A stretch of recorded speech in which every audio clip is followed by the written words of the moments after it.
Na aula anterior, começamos a tratar da autoridade doutrinal de Santo Tomás de Aquino. Eu vos passei o conceito de autoridade, né, em sentido geral, e o apliquei também ao magistério da Igreja para mostrar que a autoridade deste é uma autoridade de padrão, de nível superior. Comecei a enumerar o reconhecimento que Santo Tomás teve em vida ainda dos seus pares, mesmo homens que não comungavam de suas ideias, reconheceram nele um gênio extraordinário, inclusive filósofos e teólogos de outras religiões, né, como a judaica, por exemplo, reconheceram em Santo Tomás um homem de uma grandeza sem par. Falei um pouco dos 50 anos em que ele ficou proscrito, né, até a sua canonização, desde a condenação de 1277 até meados do século XIV, quando foi canonizado, e comecei a enumerar o reconhecimento do magistério da Igreja acerca de sua autoridade supina, digamos assim. E eu parei lá em meados do século XIV, e vale dizer o seguinte: o século XIV, por paradoxal que pareça, é o século em que a escola tomista começa a florescer, mas também é o século do início do declínio da cristandade. Porque a cristandade ela pode ser entendida como uma espécie de confederação entre nações que se colocavam sob a égide espiritual do papado, ou seja, o Papa era a autoridade máxima para reis de um sem número de nações europeias. Tanto é assim que muitas vezes o Papa intervinha na vida civil dessas nações e a autoridade dele era reconhecida pelos súditos do rei como superior à do próprio rei. Então a cristandade se caracteriza por este reconhecimento tácito, tanto de reis como de cidadãos, de que acima do poder político, acima do poder material, paira um poder espiritual que tem o papado, no papado, o seu símbolo maior. Os papas já então começavam a usar o tri-reino, a coroa tridentina, que simbolizava o tríplice poder da Igreja. A Igreja tem poder de reinar, a Igreja tem poder de ensinar e a Igreja tem poder de santificar.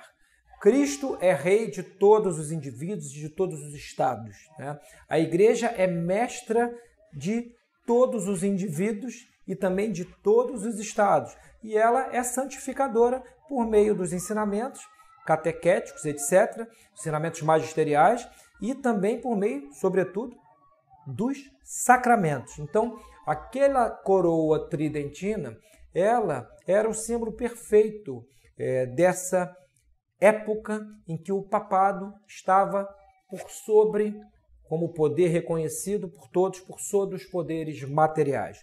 E aqui vale um parêntese, que é o seguinte: o último papa teocrático medieval foi um papa Bonifácio VIII.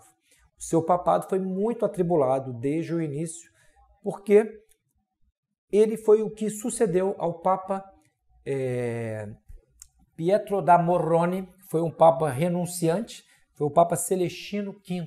Naquele momento do século XIII, havia uma crise na Igreja, homens que se auto-intitulavam de os espirituais, esperavam um Papa que doasse todos os bens da Igreja, que fosse um Papa que ia instaurar na terra o reinado do Espírito Santo. É uma heresia, né? O fiorismo vem de Joaquim de Fiore, né? A Igreja ela não está para trazer o céu para a terra, e sim para levar a terra para o céu, né? Para levar os homens para essa realidade glorificante, e não para glorificar a terra, o mundo aqui e agora. Então havia uma crise tremenda quando Celestino V, por influência de um rei, foi elevado ao papado, durou 3 meses apenas, renunciou, e em seu lugar veio Bonifácio VIII, o cardeal Gaetani, grande jurista, grande homem de ciência teológica, que demonstrou que era possível sim um papa renunciar se fosse de vontade própria. Havia uma dúvida a respeito de se um papa poderia renunciar ao papado. Cristo não desceu da cruz, né? Então, o Papa Bonifácio VIII demonstra, ele ainda como cardeal, demonstra que era possível.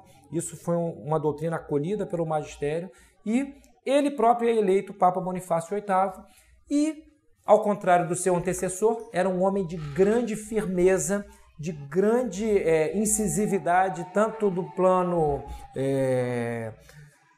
das ideias políticas como no plano do magistério religioso da igreja. Então é dele a bula Unam Sanctam, que dizia nada mais, nada menos do que o seguinte: toda criatura humana, e não apenas os católicos, está sob a jurisdição do Romano Pontífice, que é o vigário de Cristo, vicário em latim, aquele que está no lugar de, o Papa que faz as vezes do Cristo, então tem autoridade sobre toda e qualquer pessoa humana.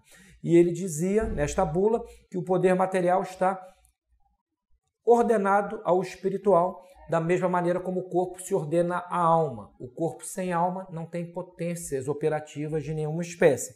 Então, no meio dessa crise do século XIII, para o XIV, Bonifácio VIII, seu pontificado acabou em 1303, após um atentado que ele sofreu. Esse parênteses é necessário, como se verá adiante.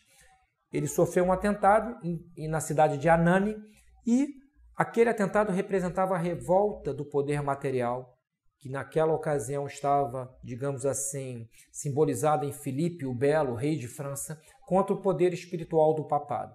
Então, Santo Tomás é o cume da cristandade do ponto de vista teológico. O seu contemporâneo São Luís de França é o cume da cristandade do ponto de vista político, mas esse cume já começa, um cume, como nós sabemos, não é a planície, né? Chega-se ao cume para depois caminhar-se para uma descida. Então, o século XIV representa o século de revolta do poder político contra o poder espiritual da Igreja. Começam a aparecer pensadores humanistas que dão um substrato teórico para aquilo que virá a ser o Renascimento. E no século XIV, que é o século da canonização de Santo Tomás, o século em que o tomismo começa a ganhar foro de autoridade na Igreja, é também um século de declínio da cristandade.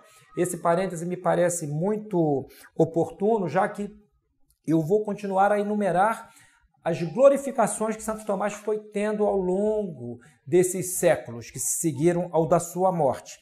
Então, fiquemos com isto em vista. O tomismo acabou por ser, do ponto de vista histórico, um antídoto contra um veneno que crescia no seio da própria cristandade. Então, o Beato Urbano V, eu continuo de onde parei na aula anterior, um breve texto sobre a autoridade de Santo Tomás. O Beato Urbano V, né, viveu entre 1310 e 1370, por sua vez, ao ordenar o traslado do corpo do Aquinate de Fossa Nova a Toulouse para depositá-lo na igreja dos dominicanos, diz que Tomás pôs às claras vários enigmas da Sagrada Escritura, elucidando obscuridades teológicas e esclarecendo, com a sua exegese, incontáveis dúvidas no estudo da Sacra Página, ou seja, da Sagrada Escritura. Ao entregar a cabeça de Santo Tomás ao geral da Ordem dos Dominicanos, diz o Papa que ele era depósito da divina sabedoria. Urbano V também manifestou firmemente a vontade de que a Faculdade de Teologia de Toulouse se fundasse, abre aspas, na sólida e consistente doutrina aquinatense, fecha aspas, que deveria ser propagada como doutrina verdadeira e católica, né? Doctrinam tanquam veridicam et catholicam sectemini. Então, o século XIV é um século em que realmente o tomismo começa a ganhar esse foro de autoridade, apesar de a Igreja estar já num declínio com relação ao seu poder político e o seu poder de mando, como veremos lá na frente, nesse percurso histórico breve aqui. Nicolau V, que viveu entre 1397 e 1455, tenhamos em vista que o ano da morte dos papas é o ano do fim do seu pontificado, né? Com exceção agora de Bento XVI, que abdicou em vida, continua vivo, e seu pontificado acabou antes do que virá a ser a sua morte. Nicolau V fará o mesmo ao mencionar Santo Tomás, né? Cuja doutrina, abre aspas, ilumina toda a Igreja Universal. Para quem Santo Tomás é um luzeiro que ilumina todo o orbe cristão. O Papa Pio IV, que viveu entre 1499 e 1565, diz que sua doutrina é sagrada e produz abundantíssimos frutos de ciência e santidade. Ciência e santidade. Vejamos, tenhamos atenção a isto para não cairmos no erro de alguns tomistas contemporâneos que pegam de Santo Tomás só a sabedoria humana e parecem fechar os olhos para a sua elevadíssima santidade, um grau de santidade extraordinário mesmo entre santos.